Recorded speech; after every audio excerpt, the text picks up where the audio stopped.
Team coverage continues with 7 First Alert meteorologist Mike Taylor with what's fueling the risk of more flooding. Mike?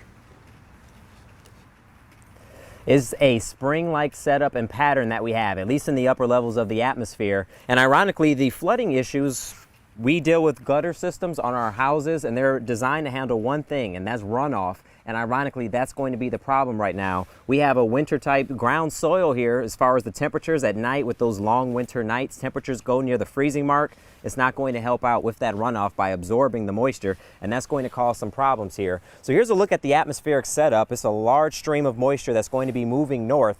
And as it does so, it's going to give us a pretty good opportunity here of picking up a lot of heavy rainfall. That rain could easily amount up to 3 inches of rainfall in most locations of Metro Detroit. And of course, anytime you have any type of issues with that, based on where the water is going to be running off, it can get to our rivers, our tributaries in a hurry. And of course, that can collect. And the primary difference between this and, say, a flash flood warning is the fact that this is going to take some time. So it's not going to be immediate.